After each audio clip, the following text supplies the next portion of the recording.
apakah bakal ada one less up gitu kan? Pasti ada gitu kan. Gue bisa 99% lah karena gue taruh semua duit gue di sini kan. Jadi gue guarantee pakai duit gue gitu. Kalau sebaiknya ya udah gue rugi gitu kan. Sekali lagi teman-teman, gue mau kasih disclaimer kalau segala informasi yang kita ngomongin di sini adalah untuk edukasi dan informasi aja dan bukan saran finansial atau apapun, dan aku mau encourage teman-teman untuk do your own research.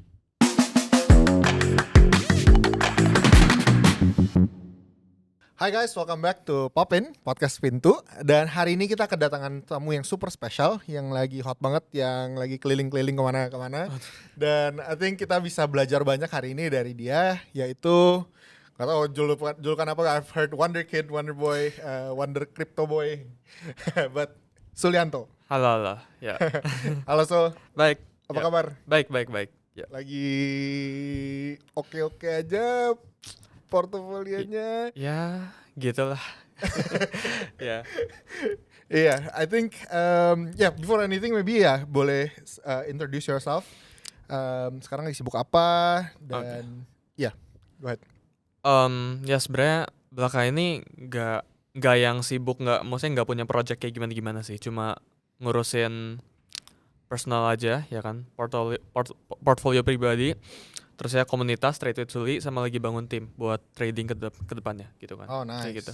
Yeah. Oke. Nah, I think gue mau langsung jump in straight to the point aja karena kita mau bahas banyak banget dan I think ini bisa exciting banget podcast kali ini. Tapi udah banyak seliweran nih di mana-mana headline-nya dan banyak yang ngomongin juga. You're very young, 18 tahun? 18 tahun dan hartanya udah lebih dari $1 juta. Yeah. Is that accurate? Itu kan yang mereka bilang. Ya kan? Itu kan yang mereka bilang. Ya. Padahal jauh di atas itu ya? Ya bisa aja lebih. Bisa aja lebih ya kan. Oke. Itu beneran dan kok bisa di umur semuda ini bisa sampai situ? And you're self-made, right? Ya, self-made. Enggak dari minta duit gitu, enggak ada. Ya. Bukan dari orang tua, bukan. Ini benar-benar lu cari duit dan mostly in the market, is it? Iya, 100% dari market itu. Wow. Yeah. Boleh ceritain nggak kayak journey-nya? Lu mulainya modalnya berapa, umur berapa, sampai bisa sekarang digulung-gulung itu gimana caranya sih? Lu main di mana aja dan? Oke. Sebenarnya mulainya itu udah dari lama banget, dari kelas 2 SD. Sekarang kan berarti udah 10 tahun lebih kerja. Ya, jadi kelas 2 SD itu jualan stick es krim, tau gak? Stick es krim tuh dulu di sekolah bisa dipakai buat ditepok-tepok gitu. Itu awal duitnya dari situ, itu triggeringnya. SMP mulai coba-coba cari duit, itu gue cobain baik banget ya kan, kayak coba-coba jadi content creator, jadi pesulap gitu kan. Makanya kalau lo kasih deck of cards gue bisa mainin sekarang gitu. Pokoknya banyak banget source of income yang gue cobain. Gue coba bikin blog, pas itu gue Marvel fan banget, gue bikinin. Terus saya pengen coba monetize, taruh iklan, itu SMP. Coba-coba jualan casing, custom case di belakang yang bisa di print. Dulu itu kalau lagi ngetrend kan, beberapa tahun yang lalu. Tapi ya itu none of those things works gitu kan pas itu. Dan COVID happen gitu, itu tahun 2020-2021 ya kan. Dan semuanya di rumah ya kan, sekolah di rumah. Jadi ya kita tahu lah, pas sekolah di rumah lebih nggak belajar gimana kan. Jadi mutusin buat tetap fokus buat coba cari duit aja gitu kan. Ini by the way hasil dari kelas 2 sampai SMP ini nggak ada hasil sama sekali. Itu cuma iseng-iseng ya, dapat duit 100.000 gitu-gitu. Jajanin lagi. Ya gitulah. Tapi drive buat cari uangnya udah ada dari sana gitu kan. Jadi critical thinking buat pikirin kepala gitu, cara cari duit gimana, itu udah ada dari kelas 2 gitu. Dan ya COVID happen, eventually jadi punya source of income. Pas itu gue kebetulan lagi hobi banget main game, terus gue jual-jualin currency game ya gitu. Dan ya income pertama dari situ. Pas itu pertama kali yang nge-boom ya kan. Jadi dulu itu gue gara-gara under 17 itu pakai duit rekening orang tua gitu. Jadi semuanya itu transfernya ke orang tua dan dicatat di buku gitu loh. Kayak ini debit, kredit gitu kan, dimasukin gitu. Dan pada saat itu udah 3 digit uangnya di umur 15-an. Kurang dari sebelum 16 itu udah 3 digit uangnya. Dan mama aku bilang kayak, ini duitnya jangan ditaruh di sini aja gitu kan. Coba diinvest ke saham. Ini gitu. 3 digit tuh semuanya all in dari game. Iya, dari game, pure dari game gitu. Dan ini self-made, ini nggak minta sama sekali, itu pokoknya self-made gitu. 3 digit tuh 1 juta, puluhan juta, sama ratusan juta. Ya, ratusan juta itu. Ya, gitu, ratusan juta umur 15, tapi orang tua bilang, ini jangan didiemin kayak gini ya kan. Pas tuh trennya itu belum kripto, pas tuh trennya itu ke saham ya kan. Taruh aja ke apa BCA gitu-gitu. Oh, jadi ada dorongan dari orang tua juga untuk investasi. Iya. Kalau dibilang privilege itu privilege ya, mungkin ya. Jadi bukan uang tapi support. Privilege itu dalam bentuk support gitu. Eventually duit dari COVID itu selesai COVID itu 200-300. Jadi 200 sampai 300 juta karena kan by the time market crash itu gue masuk di bawah gitu kan. Dan eventually everything V-shapes kan ke atas dan ya make money ya pertama dari situ. Pas tuh crypto is not a trend yet gitu kan. Pas udah di peaknya tuh ya kan 2001 kan ngebentuk some kind of a double top gitu kan. Di situ baru pas turunnya itu baru muncul kan kripto semuanya kan. Jadi pas lagi bullnya itu sebenarnya nggak rame di Indonesia. Tapi pas lagi retracementnya itu ya kan udah mau tanda-tanda peaknya itu baru rame kripto. Dan gue baru kedengeran, oh ini Elon Musk mau bikin Doge, dulu kan rame Doge bahkan ke $1, Bitcoin bahkan ke 100.000, bla bla bla gitu kan. Oh ya udah masuk lah gitu kan. Berharap. Dia nge-spam tweet Doge Iya. terus ya. Tapi ya it's the peak buat pada saat itu kan. Jadi tapi gue pas itu tuh nggak ngerti apa-apa pokoknya. Oh ini ya kemakan FOMO lah dulu lah. Jadi masuk ke kripto terus ya portfolio drawdown 40% gitu. Sempat ada profit apa gimana itu kan double top dan kita sempat ada naiknya dulu gitu kan. Tapi eventually ngedrop ya kan gila-gilaan dan portfolio gue yang dari 200-300 di umur 16-an itu drawdown sampai pokoknya 40-50% lah. Nggak nyampe 50, 40 something gitu. Dan itu semua transaction historia masih ada gitu. Jadi pas itu gue pakai akun sekuritas itu gue pindahin semua ke exchange gitu, udah dipindahin gitu. Karena udah pernah ngerasain profit dikit di kripto dan lebih cepat dari saham pada saat itu. Betul. Karena gue setiap hari tuh pas invest tuh di akun sekuritas tuh liatin, oh ini harinya 5%, oh harinya rugi gitu. Jadi diliatin terus. Sedangkan saham itu kan ada waktu stopnya kan. Betul. Kripto itu 24/7 jadi gue nge-scroll apa ini nge-refresh aja terus portfolio gitu kan. Jadi kayak addicted lah gitu pada saat itu. Eventually ngerasa 40% retracement dari portfolio. Udah gue nggak ngerti kripto, gue pecah aja gitu kan. Gue cut loss di kripto. Jadi kalau ditanyain gue udah berapa cycle, ini sebenarnya gue udah 2 cycle. Tapi cycle pertamanya itu gue rasainnya bear marketnya. Bener-bener cuma pucuknya doang. Pucuknya doang. On the Iya. Ya ada lah naiknya dikit tapi rungkat gitu kan cycle pertama gitu. Jadi nggak ngerasain up-nya, rasainnya down-nya. Tapi apakah gue lewatin FTX collapse, Terra Luna itu gue lewatin gitu kan. Cuma apakah gue lewatin bull phase-nya gitu kan? Enggak. Lewatin anaknya enggak, ya kan? Kayak gitu. Eventually ngerasa oh ini crypto ya just not for me. Udah. Emang bener sebenarnya. Pada saat itu kenapa rasanya saham itu buat gue? Karena gue kan experience V-shape ya. Jadi ngerasa saham itu easy gitu kan. Beli kucing dalam karung profit gitu kan. Kayak gitu. Jadi oke, gue pengen diversifikasi gitu kan. Oh dengerin orang bilang oh 10% di saham, 20% obligasi bla bla bla gitu. Dan ngerasa kalau ya itu udah bener lah. Jadi cari duit ditembakin ke situ. Jadi cashnya itu banyak gitu. Cara kerjanya kayak gitu, ya kan. Taruh deposito dan lain-lain. Itu masih atas nama orang tua semuanya. Dan eventually beberapa tahun berlalu ya, terus-terusan kayak gitu. Dan gue ada kepikiran pengen buat gue kepikiran kalau game ini kalau gue mikirnya lumayan jauh pas itu. Jadi kalau gamenya ini mati gue hilang income gue kayak gitu kan. Jadi gue mikirnya gue harus cari source lain nih, nggak bisa kayak gini terus gitu kan. Karena kalau gamenya mati abis nih, gue nggak bisa tembakin duit terus ke saham semua investment stuff gue gitu. Oh jadi all this time lu main saham, lu main kripto itu usaha gamenya tetap jalan. Dan itu recurring itu making ya 10 to 20 lah at its peak gitu kan. Karena ya very easy lah pada saat itu lah buat sell the item, semua orang di rumah gitu kan. Udah main game udah easy lah gitu. Sekarang udah nggak bisa ya kan. Jadi momentumnya butuh gitu. Eventually ngerasa kalau harus cari income lain. Yang gue mikirin tuh kayak gini pas itu. Apa industri yang nggak bakal mati atau mati itu terakhir? Jawabannya itu finance. Finance itu industri yang matinya itu paling belakang. Pokoknya itu end game-nya lah gitu. Kayak misal nih ini kantor atau kayak gimana pun itu, misal kayak bisnis F&B, makanan dan sebagainya, atau lu pengen kerja apapun itu, ujung-ujungnya itu bakal masuk ke finance gitu. Jadi misal nih lu cari duit 10 juta, 20 juta gitu, lu kerja apapun deh gitu, misal buat bisnis gitu, bisnis makanan.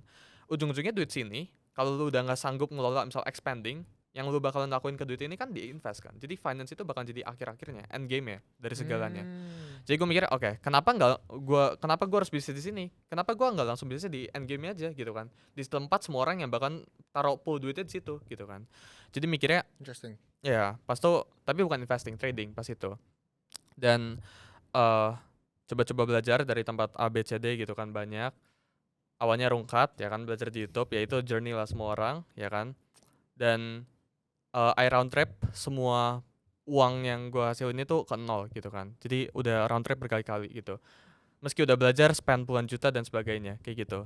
Dan eventually setelah round trip kayak gini, gue sempet bahkan sampai, gue nggak tahu ya ini bisa lu bilang, gue pakai kartu kredit ortu buat max out deposit gitu kan. Terusnya gue nggak bisa afford at the end of the month gitu kan. Serius? Terusnya orang tua gue nombok sebulan, gue bayar lagi bulan depan kayak gitu. Udah pernah kayak gitu lah. Terusnya pokoknya gue 0-100 gitu kan. Terusnya di COVID kan boom lagi kan, jadi 200-300an. Gue nggak tahu exact numbernya berapa, tapi kalau mau di backtrack bisa aja gitu kan, karena semuanya masih ada. Terus saya drawdown 40% ya kan, terus saya up lagi ya kan, gara-gara gue main game dan sebagainya, dan invest sebagainya ya kan. Terus saya coba trading forex pas itu, bukan forex sih, commodities, golds dan lain-lain. Dan round trip ke 0, terus saya 100 lagi, terus 0 lagi. Jadi gue udah berkali-kali kayak gitu. Berkali-kali round Iya. trip. Dan sampai ketemu one hit. Pada saat itu gue itu ikut namanya prop firm lah, semacam. Jadi secara singkat ya, ini ada di belakang tuh lebih banyak sistem kompleksnya gitu kan. Secara singkat, kita dapat equity buat kita tradingin, terus kita bisa terima profit sharingnya dari itu. Misal Oke. ya misal kayak lu modalin gue $100,000 gitu kan, gue berhasil make 10,000, ya lu share ke gue kayak gitu. Oke. Dan itu gue tembak $500 buat yang sistem prop firm, buat yang tahu gitu. Dan itu dapat payout sekitar 50-an ribu. Jadi $50,000 itu turning back at situ. Itu Q1 2024. Jadi Q1 2024 itu total duit gue cuma 250 juta. Itu gue ada chatnya, history ya. Di Januari 12 itu duit gue 250 juta total. Wow. Gitu kan.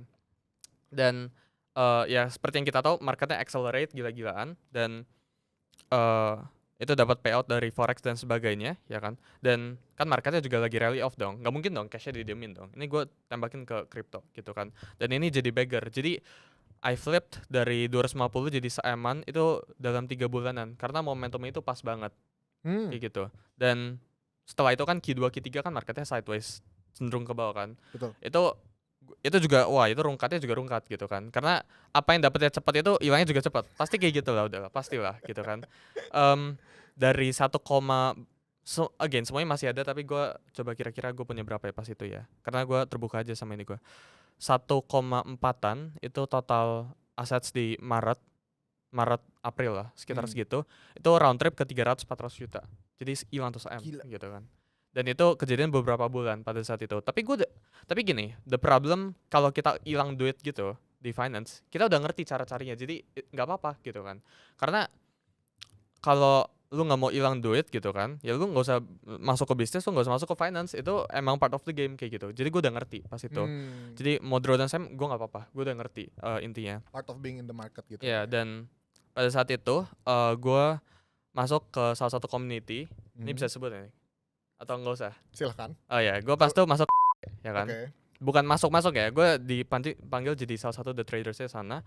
Dan ya dapat apa ya, kita bilangnya dapat fame lah semacam dari itu ya kan. Karena at that time kan marketnya sideways ke bawah. Terusnya gue jadi mereka panggil 7 the traders, kita bilangnya. 6-nya ini drawdown 50% semua portfolionya. Jadi kita masing-masing dikasih 1,000 ya kan. Dan eventually porto gue 2x sendiri gitu kan. Tapi pada saat itu gue mikir buat gue sebelum dari join ini, gue udah punya komunitas sendiri gitu kan. Sebelum gue udah punya sendiri gitu kan. Jadi gue udah punya develop sendiri.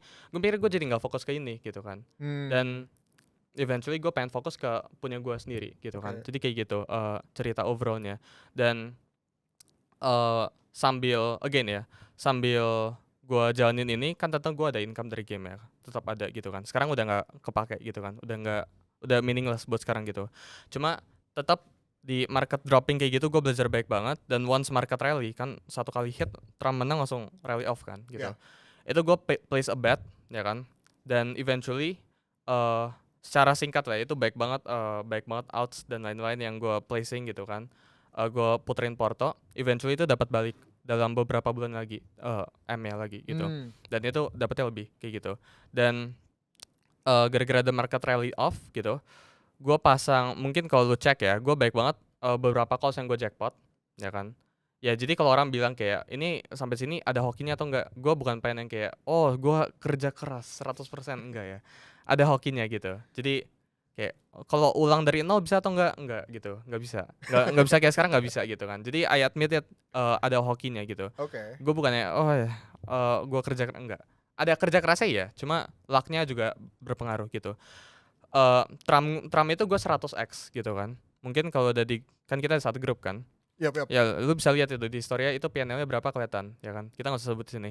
Hyperliquid itu gue udah garap airdrop-nya dan gue buy in 40% net worth gue ke Hyperliquid di $3. Ya jadi lu ngebayangin itu multiplier seberapa kan. Dan eventually ya gue di posisi sekarang gitu. Wow. Kayak gitu. Dan sekarang itu lebih ke defense mode sih sistemnya. Karena gue udah ngerasain drawdown berkali-kali. Ya I hate to restart lagi gitu. Jadi gue udah ngerti cara ngedefend portfolio gue kayak gimana sekarang kayak gitu. Makanya drawdownnya nggak cukup parah. Kayak sekarang kan lagi kita itu Bitcoin itu udah sideways 14 hari belakang. Kita itu lowest volatility 90 hari belakang berdasarkan crypto market ya. Dan Bitcoin sideways altnya jatuh gitu kan. Gue itu udah cash out ya, udah 100% cash dari tanggal 10. Dan udah DCA pelan-pelan 30 hari. Jadi very safe buat sekarang, lebih konservatif mainnya, gak bakalan seagresif dulu ya. Tapi tetap ada goalnya, tetap ada gue pengen apa gitu, tetap ada kayak gitu lah. I see. Iya. Itu cerita 10 tahun ya. Situ lah. 10 tahun dalam 15 menit. Ya kayak gitu lah. Gila. Oke. Maybe step back sedikit karena I think ini inspirational dan lu ngomong kalau ya ada faktor lucknya dan mungkin kalau karena kan timingnya pas dan lu punya skill yang pas di dalam timing yang pas, makanya lu bisa sukses. I guess my conclusion is that kan. Karena lu ready gitu. Lu tahu lu punya game plan, lu udah ngeliatin hal-hal tertentu dengan spesifik dan lu place the bets at the right time, at the right moment, at the right risk reward gitu kan. Sampai lu bisa akhirnya memultiply lu punya harta ini.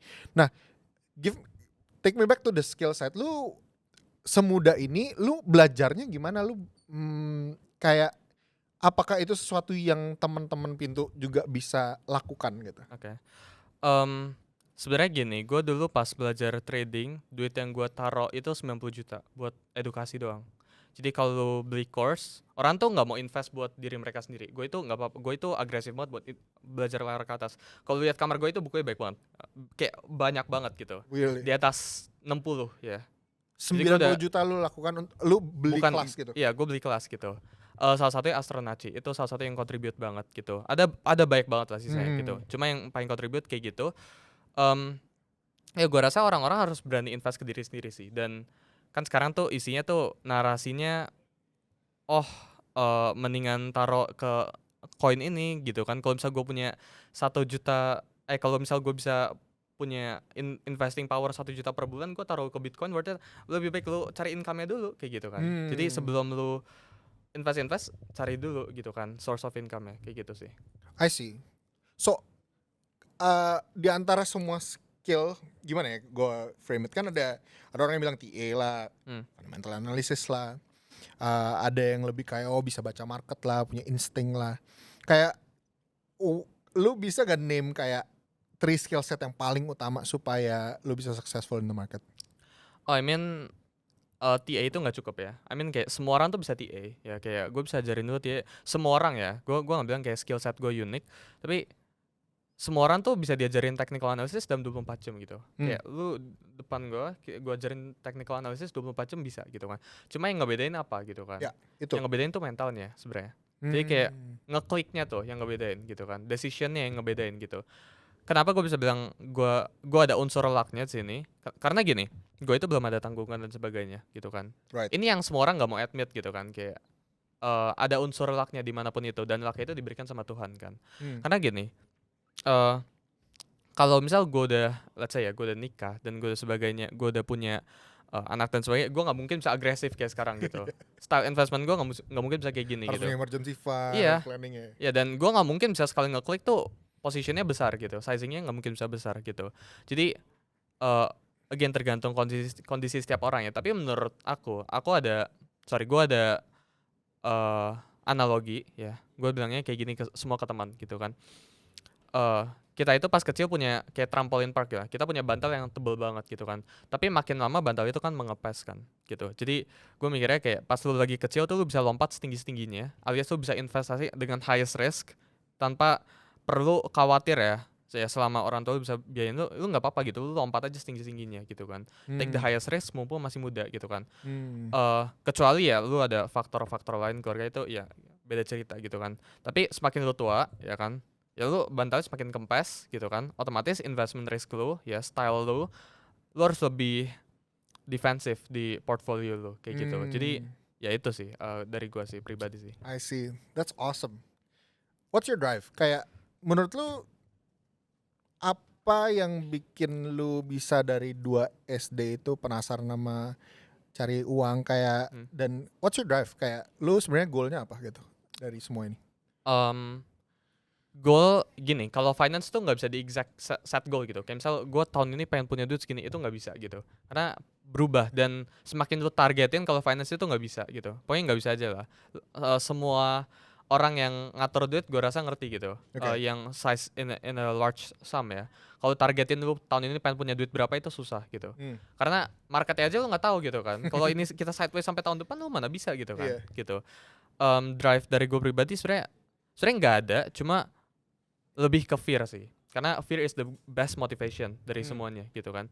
Dan drive itu I wanna be proud. Jadi kalau gue disuruh buat pilih emosi apapun yang pengen gue rasain setiap saat, I choose proud all the time gitu. Karena buat jadi proud ya kan, buat bangga gitu, lu butuh buat sesuatu, lu butuh aim sesuatu, lu butuh bikin sesuatu kayak gitu kan. Jadi fear sih ya, lebih ke takut ke depannya kayak gimana ya, karena gue ngerti overall systematic kita lagi kayak gue bahkan kuliah terusnya gue bahkan kayak gue ngerti lah flow-nya gitu kan, rat race ya, cuma gue nggak bicarain aja gitu kan. Dan ya gue ngapain aja gitu kan, ya gue ngapain aja nyangkut di situ gitu. So lu takut ada di dalam rat race? Iya, gue takut aja gitu. Dan ya gue pengen be proud aja gitu, kayak gitu. Dua itu. I think that's really good, really inspirational. Oke, sekarang gue mau next segmen, kita mau lihat market bareng sama Suli. Kita beberapa hari ini mulai kehilangan harapan, kayaknya kita butuh encouragement dari Suli. Atau kita bisa tahu mungkin apakah the party is over or gimana nih. So feel free, Sul, gimana? What do you see in the market? Kenapa sih kita lagi ada di kondisi kita sekarang? Ya ini chartnya Bitcoin sekarang. Sebenarnya kalau dicek, kita itu udah sideways ya.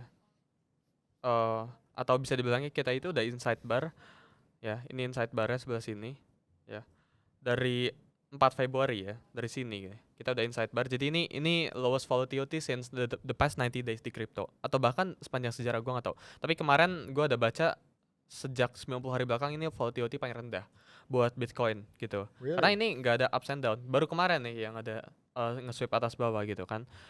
Dan sebenarnya kalau dicek ya, kita nggak bisa terlalu banyak menduga ya ini bakalan kayak gimana. Cuma kalau dihitung by wave ya, kemarin aku ada bilang ada potensi ke sini ya. Gue ada position short, ini udah full TP sebenarnya.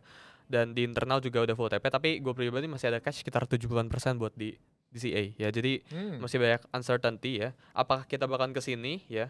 Ada potensi ya kan. Cuma gue rasa kalau lu cek ya, kita itu nggak perlu time gitu kan. Kita pengen ngebitnya di mana, place bitsnya di mana gitu. Let's say lu cek di sini ya.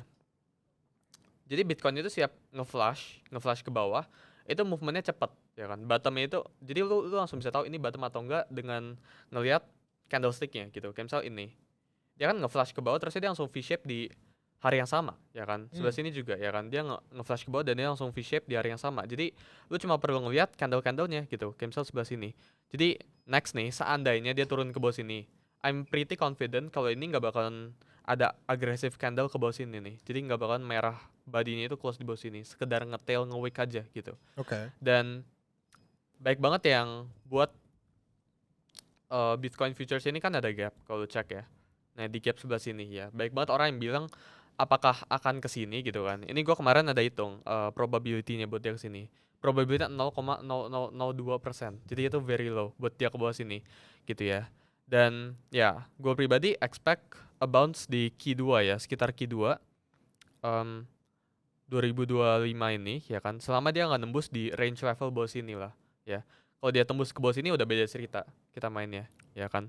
Jadi cuma perkara tunggu aja sih, waktu aja sih yang bakalan Tembus as in walaupun weak. tembus sebagai aggressive candle ya. Oke, body ya. Ya badinya itu kayak badinya itu kalau tembus kayak gini, nah ini udah tamat lah. Ya kayak gitu lah. Ya. Gitu ya. Ya gitu lah. Secara teknikal kayak gitu ya kan.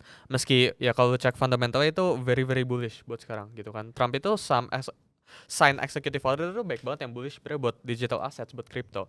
Cuma ya market itu pasti selalu lagging in this apa ya? Perceive-nya itu selalu lagging gitu. Cuma jadi lu perlu tunggu aja gitu. Kalau secara makro kenapa kripto se-slow ini atau se-bearish ini? Ya, lu cek Nasdaq, S&P itu udah all time high baru Iya, 2 hari yang makanya. lalu. Gold udah create new all time high ya kan Hmm. berkali-kali. Sebenarnya ada salah satu indikator namanya ISM ya kan, manufacturing ya. Kalau cek di situ, jadi kalau orang tanya tuh apakah is this the end gitu kan? Ini belum ya. Secara statistik data di belakang itu masih belum ya kan. Jadi gue rasa gue pribadi percaya ya, terserah kalian ya kan pengen maininnya kayak gimana. Setiap kali market itu ngebentuk orang-orang udah kayak mulai pesimis, udah mulai that marks the bottom kurang lebih gitu. Kayak semua orang sekarang lu scroll Twitter, lu scroll mana altcoin jadi gak sih gitu kan. Itu semuanya kayak gitu kan. It marks kurang lebih the bottom gitu kan. Karena gini, kalau Bitcoin seandainya bakalan ke 200.000 tahun ini ya kan. Kayak tahun lalu 100.000, ini 200.000 gitu kan. Seandainya Bitcoin bakalan ke 200.000 confirm kali 2 dari sini, seandainya ya. Market itu nggak bakalan buat segampang itu gitu. Buat dia asal ke 200.000 gitu. Market makers ya kan. Market makers itu nggak jahat ya by the way.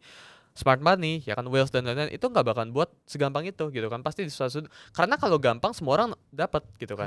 Jadi ya menurut gua tentang perspektif market currently kayak gitu sih ya. Market harus susah ya. Harus susah. Harus Karena susah buat retail. ya karena kalau gampang semua orang dapat kan.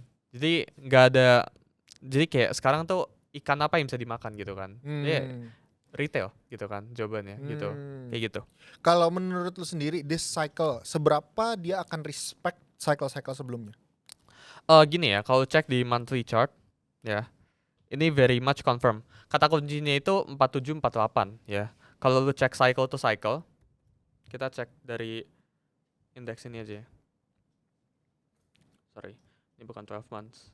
Kalau cek dari 1 month ya, Bitcoin itu respect ke 47 sampai 48, itu kata kuncinya. Jadi setiap cycle itu topnya itu setiap 47 sampai 48 bar setelah peaknya. Ya contohnya di sini.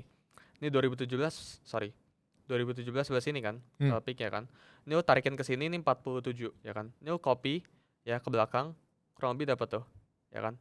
Kurang lebih 47 ya kan. Sebelah sini 47. Ya lu dapat di November, Desember, jadi masih ada napas gitu kan. Low-nya itu 48 sampai 47 gitu kan. Lu tarik dari sini ke sini.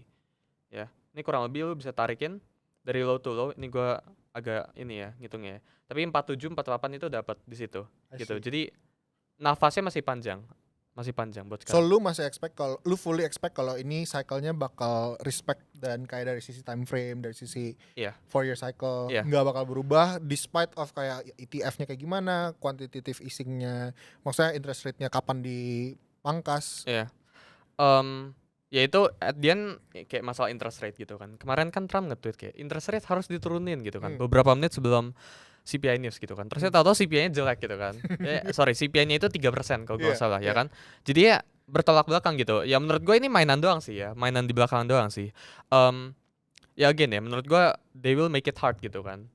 Kayak nggak bakalan segampang itu gitu. Kayak nggak bakalan buy and hold segampang itu gitu. Kalau lu pernah lihat gambarnya tuh what people thinks to hold gitu kan, what really means to hold gitu kan. Itu kan kelihatan gitu. Jadi ya nggak. What if cara dia bikin hard adalah kita di throw off dari cara cycle kita berpikir ini? I mean kayak contohnya ya, blockchain center, altcoin index gitu kan. Lu pakai hitungan-hitungan kayak gimana pun itu udah irrelevant sebenarnya. Kayak altcoin index tuh lagging banget ya. Jadi lu nggak bisa berpatok. Kalau dulu lu bisa berpatok sama altcoin index gitu kan, sekarang udah nggak bisa.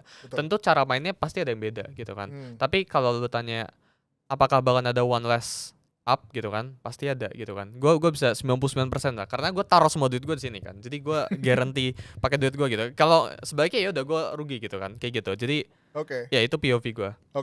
So Masih ada one last hooray gitu lah ya. Ya one less lah. Oke. Dan yang terakhir itu yang terbesar. Oke. Yeah. Kalau dari sisi out season sendiri, coba Yeah. lu gitu gimana? Kalau dari kayak Oke. Sekarang itu menarik ya, karena sekarang itu gue bilangnya liquidity suck ke satu koin doang, ya. which is Ya kayak gini loh. Gue bilangnya kayak, gue nggak tahu lu pernah lihat gambarnya atau enggak ya. Tapi sekarang tuh semua likuiditas itu berpindah ke either pump fund tokens, ya kan? Karena jumlah token yang di-create itu sangat banyak, ya. Januari kemarin all time high, ya kan? Terusnya atau ke orang-orang politisi yang punya power, contohnya Trump, ya kan? Terusnya kemarin jadi kayak Trump cycle paling besarnya, terusnya Melania, terusnya buat lagi apa? Kemarin baru Libra gitu kan. Dan ini tuh ngesak ke satu tempat doang liquidity ya. Jadi harusnya nge-spread gitu kan ke banyak orang, tapi orang itu pada FOMO, mereka berspekulasi ABCD gitu kan, rugi gitu kan. Pump fund itu kan secara nggak langsung itu ngarai ke satu orang doang gitu kan. Misalnya kayak 100 retail ini berebut, tahu-tahu ada satu orang bundler disikat semua gitu kan. Jadi cuma dapetnya ke satu ini exitnya kemana? Fiat dong gitu. Jadi most likely yang ngerak kayak gitu very I say it, sekarang semuanya itu ngalirnya ke satu tempat doang gitu kan. Jadi pantas lah nggak alts pada nggak ngepump gitu kan. Pantas lah Bitcoin dominance total 3 gitu nggak naik gitu kan. Semuanya itu pindah ke satu tempat gitu. Kalau lu cek video terbanyak, video views terbaik di YouTube itu apa? Itu cara ngerak token kalau cari. Itu 500.000 views ya. Jadi cara ngerak pool token itu video terbaik bulan lalu atau bulan ini gue lupa gitu kan. Jadi ya gua rasa ini cuma perkara waktu ya kan. Sampai orang-orang tuh realize gitu, oh gue selama ini ya taruh ke koin-koin apa ngegamble micin kayak gini, gue nggak untung gitu kan. Sampai kapan gitu kan? Udah gak gue taruh ke real utility kayak gitu kan. Makanya gue lumayan bullish ke utility coins gitu kan. Gue jarang sekali berspekulasi ke meme coins gitu. Dulu iya, sekarang enggak gitu. Jadi change of mind lah. Ini gue sekarang bilang utility coin bagus, bisa aja 3 bulan lagi berubah lagi gitu kan, karena adjust based on market conditions gitu, kayak gitu view gue sih. Kalau dari sisi charts, anything yang menurut lu menunjukkan kayak strength atau yang lu bisa kasih tunjuk mungkin yang menurut lu bagus gitu? Oke. Lu cek total 3 itu dia lagi retest, if I'm not wrong ya. Kita cek. Ya total 3 ini enggak, lu cek chartnya ini bullish sebenarnya. Ya, kita ke weekly-nya deh. Ya, ini gara-gara candle ini aja jadi kelihatannya uncertain. Lu cek aja chartnya ini. Lu I think ya, in my personal opinion, lu bisa tarikin aja sebelah sini ABC gitu kan. Jadi ABC corrective wave. Sini ada resistance ya kan, yang jadi support. Gue rasa by chart semuanya udah align sih ya. Cuma tinggal perkara kita tunggu aja. Ini kan masih inside bar kan sebelah sini kan. Lu masih dalam kandang gitu geraknya. Karena kripto itu jarang sekali. Lu lihat Bitcoin, ya nanti lu cek chartnya ya. Bitcoin atau ETH atau apapun itu, buat dia ngeflip itu dia sideways dulu sehari 2 hari, ya kan. Dia boring dulu 2 hari 3 hari. Terus setelah itu baru naik, ya kan. Naik mau reverse ke bawah sideways dulu gitu kan. Lu cek semua patternnya pasti kayak gitu. Kayak contohnya Bitcoin di daily chart di sebelah sini ya, lu bisa lihat sebelum dia reverse tuh sideways bentar gitu kan. Ya kan. Ini dia turun. Sebelum dia reverse V-shape ke atas sideways dulu, ya kan. 3 hari nih, 4 hari tuh sideways. Nih dia naik, ya kan. Sebelum dia turun sideways gitu kan. Sebelah sini ini satu candle delay gitu kan. Jadi emang perlu tunggu kayak gitu kan. Emang menguji kesabaran lah kayak gitu. Kalau lu cek by total tree sekarang, again, apakah ada potensi ke bawah sini? Ada-ada aja gitu kan. Again, gue sekarang gak gitu try hard buat guessing arahnya kemana. Karena gue udah ada quant dashboard di belakang, ya kan. Dan itu save me and my community a lot of money lah. Kita exit di tanggal 10. Itu masih ada semua message history ya. Kita udah 100% cash dari tanggal 10 gitu. Dan gue rasa kalau kita nge-sweep ke bawah sini lagi ya no problem gitu kan. Jadi kalau lu hitung by wave ada potensi ke sini gak? Ada aja gitu kan. Kok ini ditembus nih yang gue tanya sebelah sini, ini ke sini nextnya gitu. Very clear gitu. Ini gak ada yang ngejagain nih, dari sini ke sini tuh kosong gitu. Right. Kayak gitu. By technical sih kayak gitu. Yeah. Oke. So masih wait and see lah ya. Wait and see. Iya, wait and see. Ada katalis ke depan yang lo bisa lihat gak? Katalis apa nih? Makro atau apapun yang kita bisa look forward to, yang kayak ada tanggal tertentu. Is there anything like that? Kayaknya on the horizon, makanya kayaknya crypto lagi hopeless karena kayak on the horizon kok kayaknya burem ya gitu. Ya karena marketnya boring kan. Orang tuh kalau marketnya boring kayak gini, Jadi orang tuh harus ada movement gitu. Nggak apa-apa ke atas atau ke bawah, yang penting ada movement. Gitu. Itu baru orang belajar, orang antusias gitu. Betul. Ini sideways gini boring. Jujur aja gitu Iya, kan. sangat-sangat boring lah. Gue juga bosen nggak tahu mau ngapain gitu. Sampai makanya gue buat trade with Sully kan, karena gue nggak tahu mau ngapain. Ya udah gue build lah sesuatu gitu kan.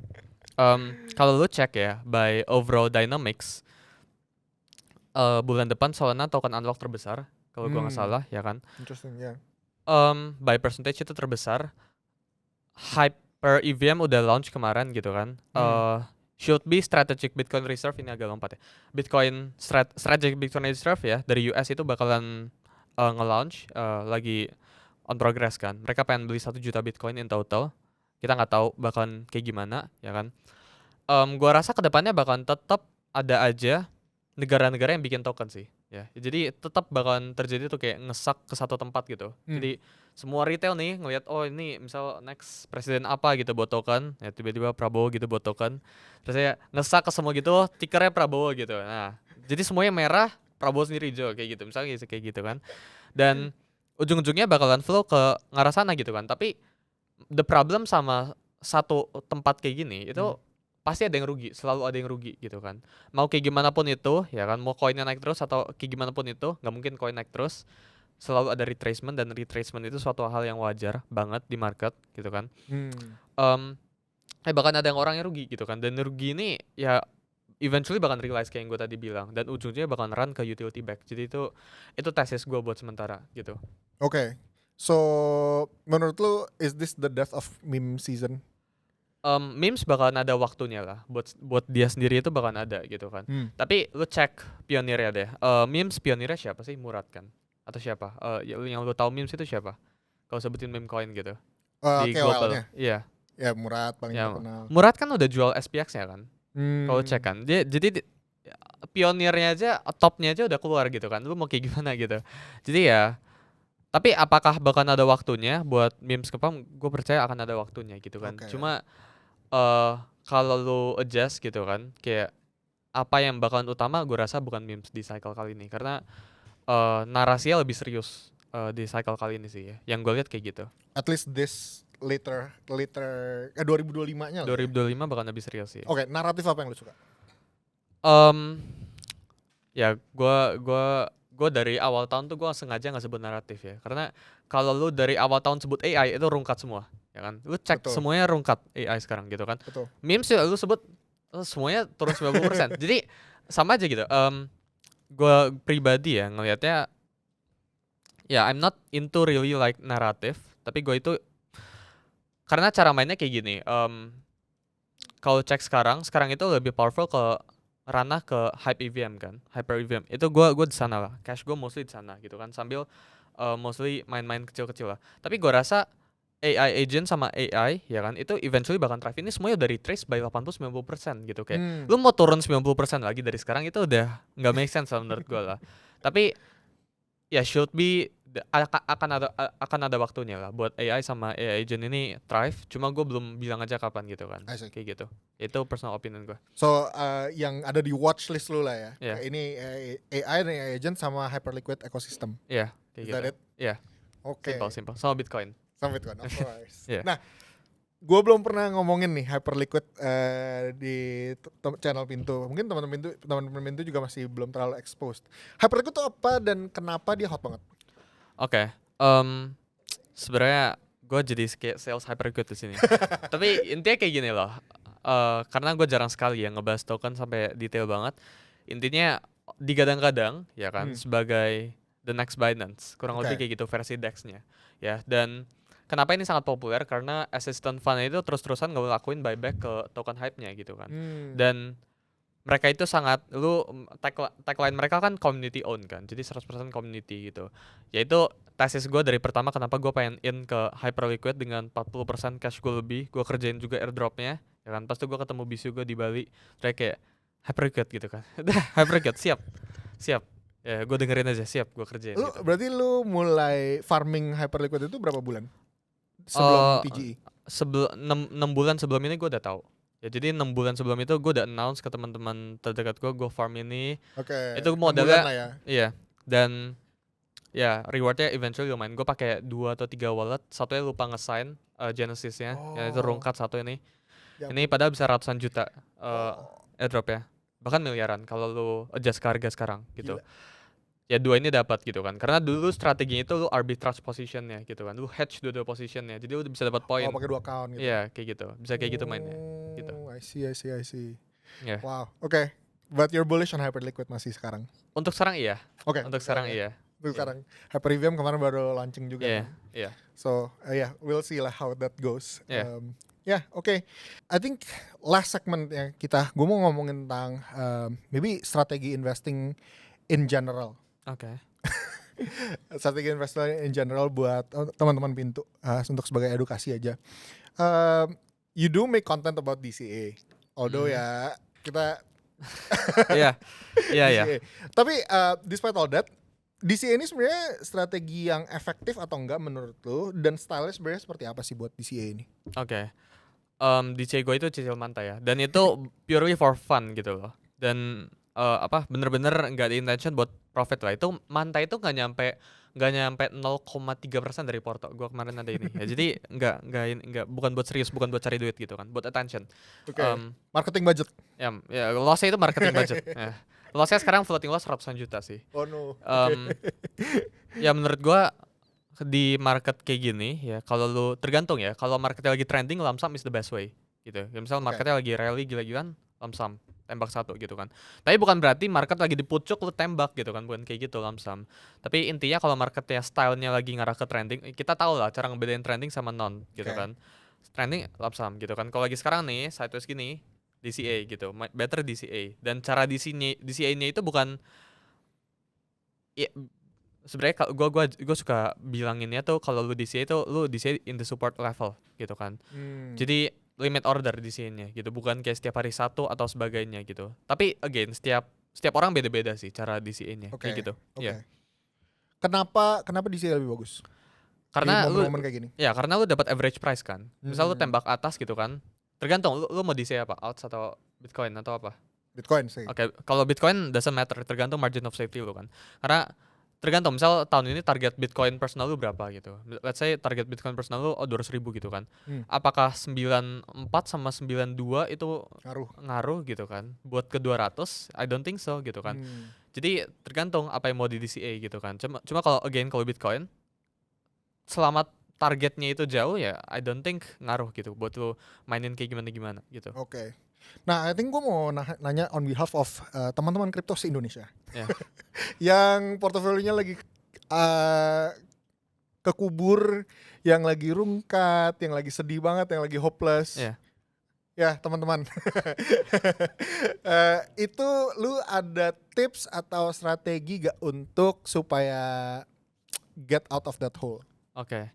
Again, itu $1 million question ya. Jadi kalau gue bisa jawab pertanyaan itu, udah gue jadi bilioner manusia paling kaya. loh. Iya, gitu kan. Tapi gini, gue rasa semuanya harus ngerti tentang drawdown dulu ya. Gue nggak tahu pada udah pernah dengerin atau belum. Tapi misal let's say lu kena drawdown 50%, buat get BEP itu 100% dan sebagainya gitu kan. Kalau drawdown 90% itu udah ribuan persen buat BEP ya kan. 10% itu 11% dan sebagainya. Itu ada hitungannya lah.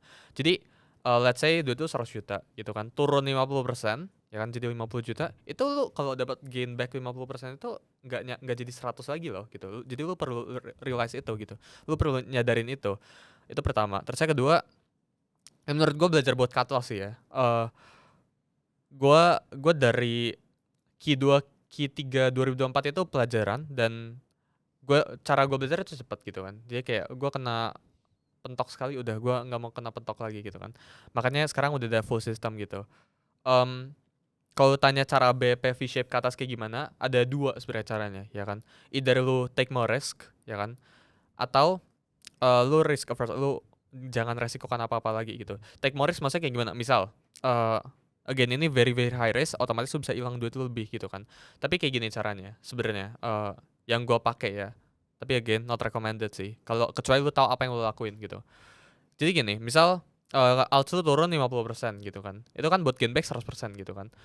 Lu cut yang 50% lu pindahin ke yang 60, turunnya 60% lu pindahin ke yang jatuhnya lebih dalam gitu. Bisa kayak gitu caranya ya.